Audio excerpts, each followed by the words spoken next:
It was a warm summer afternoon, the kind where the sun hung lazily in the sky, and the air smelled like freshly cut grass. Michael Carter sat in his backyard, soaking in the quiet. It had taken him more than 15 years to get here.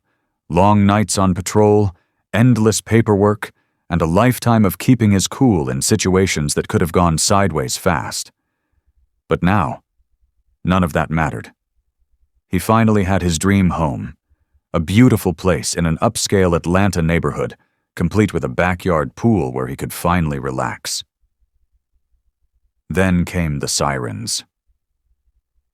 The sound cut through the peaceful afternoon like a knife. Michael looked up just in time to see police cruisers pulling up to his house, tires crunching against the driveway. His stomach tightened, not out of fear, but frustration. He already knew what this was about. Before he could even stand, officers were moving through his front yard, hands on their belts, scanning the property like they were responding to a major crime. One of them met his eyes, looking surprised to see a man who looked completely at home. Michael stayed seated, raising his hands slightly in a calm but clear gesture. "Afternoon, gentlemen. Something I can help you with?" The lead officer, a younger guy who looked unsure about the whole situation, cleared his throat. We got a report of a suspicious person on the property. Someone in the pool area." Michael exhaled slowly through his nose. Suspicious person. Right. He glanced over his shoulder, straight to the second-story window of the house next door. And there she was. Karen Thompson. Blonde, middle-aged, standing behind her curtains, watching like she always did. Even from a distance, he could see the smug satisfaction on her face. She had called the cops on him. Again. Michael turned back to the officers, keeping his voice steady. "This is my house. That's my pool." There was an awkward pause. The young officer shifted uncomfortably. Another one muttered something under his breath. It didn't take long before they figured it out. Apologies were mumbled, and soon, the officers were heading back to their cars. Michael didn't even bother looking at Karen again. He already knew this wouldn't be the last time, but it would be the last time she got away with it. Because the next time, she was going to regret it. Let's rewind to where it all began. Michael had worked his entire life for this moment. After more than 15 years in law enforcement, long hours, sleepless nights, and putting everyone else's safety before his own, he had finally done it. He had bought his dream home. A beautiful 2-story house in an exclusive Atlanta neighborhood, the kind of place his parents could have only dreamed of when he was a kid. But the best part? The backyard. A pristine, crystal-clear swimming pool, perfect for cooling off on hot Georgia afternoons. It was his sanctuary, a reward for all the years of sacrifice. But peace never lasts long when you have a neighbor like Karen Thompson. The first time Michael noticed her, he was setting up his patio furniture, already imagining summer evenings by the water. That's when he felt it, that prickling sensation of being watched. He glanced up and saw her standing at her second-floor window, phone pressed to her ear, eyes locked on him. Michael, always the polite type, gave her a small wave. She didn't wave back. Instead, she disappeared behind the curtain so fast you'd think she had seen a ghost. He brushed it off. Maybe she was just nosy. Maybe she was the type of neighbor who needed to know everything about everyone. He didn't think much of it until a few days later. Michael was out running errands when his phone buzzed with a security camera alert.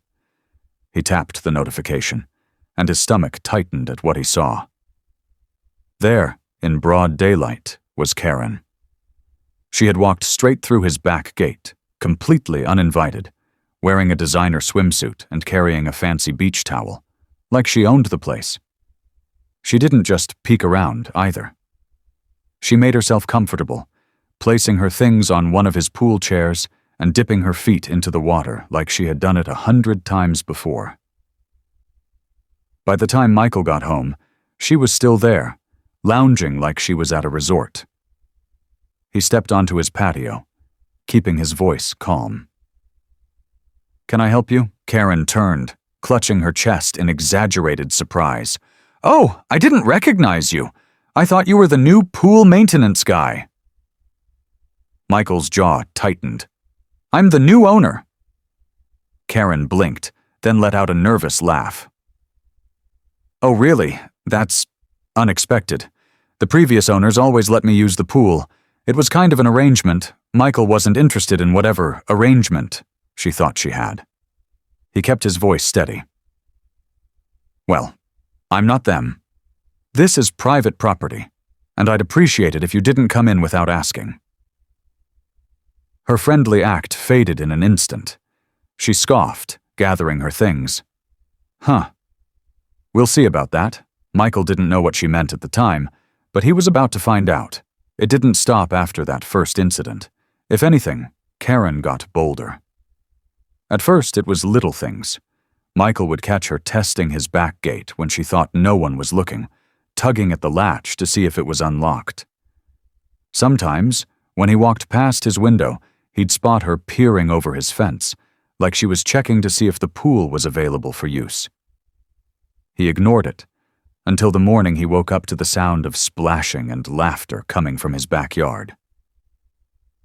Michael pulled back his curtain and couldn't believe what he was seeing. Karen had invited her friends over for a full-on pool party. There were lounge chairs dragged from his patio, open bottles of champagne, and 6 women in expensive swimsuits swimming and laughing like they were at a private club. His private club. Michael marched outside, keeping his anger in check. "You need to leave. Right now." Karen, lounging at the pool's edge with a drink in hand, barely looked up. "Oh, don't be so dramatic," she said, waving him off like he was being unreasonable. "We're just having a little fun. Besides, this pool barely gets any use." Her friends froze. Some exchanged uncomfortable glances, realizing that they had been misled. One woman quickly started gathering her things. "Karen, I thought you said—" "Relax," Karen cut her off. Then she turned back to Michael, her smile sharp. "You know, my husband plays golf with Captain Richards at the precinct. Let's see who they believe if you decide to make a big deal out of this." Michael didn't take the bait. Years on the force had taught him that when someone wanted to provoke you, the best response was silence. He simply pulled out his phone and started recording. That got her attention. Within minutes, Karen and her friends were gone. But Michael knew this wasn't over. If she was willing to lie to her own friends just to use his pool, she'd go even further to get what she wanted. So he decided to get ahead of the problem. That afternoon, Michael installed additional security cameras around his property. If Karen wanted to keep pushing boundaries, he was going to document every second of it. She didn't take it well. Suddenly, Michael started getting complaints from the HOA, anonymous reports about his unkempt lawn, even though his grass was neatly trimmed. His morning newspaper started vanishing from his porch before he could grab it. Then one night, as he reviewed his security footage, he caught her red-handed. There she was, creeping into his yard in the dead of night, sprinkling something around the base of his rose bushes. By morning, the once vibrant flowers were wilting. She had actually come onto his property to kill his plants. Michael had all the proof he needed. At the next HOA meeting, Karen stood up, all fake concern and dramatic sighs. "I just want to say that some recent changes in the neighborhood have made potential buyers uneasy," she said, shooting Michael a side glance. "We need to maintain our community standards." Michael let her talk. Then, when she was done, he stood up, holding up his phone. "Interesting you should mention community standards, Mrs. Thompson," he said, his voice calm. "Would you like to explain this footage?" He pressed play. The room went silent. On the screen, Karen was caught red-handed, stealing his newspaper, lurking outside his house, vandalizing his garden. Her face turned bright red, but instead of backing down, she lifted her chin. "I was checking for suspicious activity," she said stiffly. "I was trying to protect the neighborhood." Michael looked around the room. The other homeowners weren't buying it. Some shook their heads. Others whispered, Karen wasn't winning this battle. But instead of stopping, she doubled down. And Michael knew she wasn't done yet. Michael thought Karen had hit her peak with the HOA stunt, but she wasn't done yet. One evening, he came home, ready to take a swim and unwind, only to find his pool looking like a foamy mess. Thick white bubbles covered the surface, and the smell of chemicals hit him before he even got close. Someone had dumped dish soap into the water, completely ruining it. He didn't need to check the cameras to know who did it. That was it. He had played nice. He had given warnings. But Karen clearly didn't care. So if she wanted to play dirty, Michael was ready to make sure she got exactly what she deserved. And he had the perfect plan. Michael started by getting his hands on a special kind of pool dye. It was harmless, used for detecting leaks and completely invisible in water. But it had one interesting side effect. It reacted with certain skincare products, staining the user's skin a bright, impossible-to-hide green. All he had to do was make sure it would work on Karen. So he ran a little test. He managed to get a sample of the fancy sunscreen Karen was always bragging about. A tiny bit of the dye mixed with it turned the skin on his arm. Neon green in minutes. It was perfect. Now, he just had to wait for her to make her move. That weekend, Michael made it seem like he was going out of town. He packed a suitcase, left it in his car, and even pulled out of his driveway, driving a few blocks away. But instead of leaving, he parked nearby and pulled up his security feed on his phone. He knew Karen couldn't resist an opportunity when she thought no one was watching. Sure enough, it didn't take long. By mid-afternoon, Karen was back, and she wasn't alone. Through his cameras, Michael watched as she led a small group of women through his back gate, laughing as if she owned the place. They dropped their bags, lathered up with sunscreen, and dove right in. Michael sat back, waiting. Because in just a few minutes, the real fun was about to begin. Karen couldn't have been more smug as she strutted into Michael's backyard, leading her little group of friends like she was hosting a VIP event.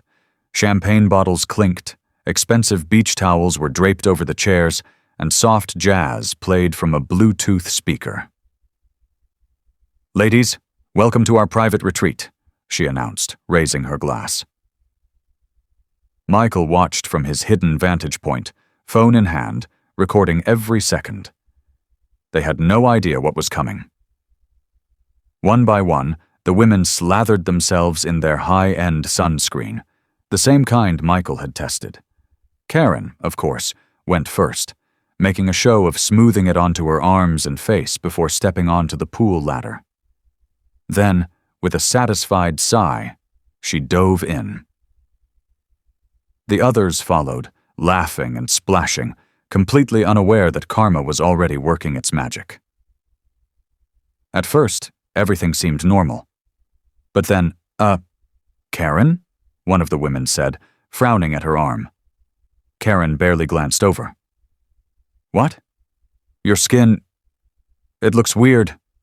Karen lifted her hands from the water, and that's when she saw it. Her fingers, her wrists, her forearms, turning a shade of bright, unmistakable green. The scream that followed could have shattered glass. The other women scrambled out of the water, panicked, only to find the same thing happening to them. Green streaks ran down their faces, their hands, their legs. One woman clutched her face in horror. "My daughter's wedding is next week," she wailed.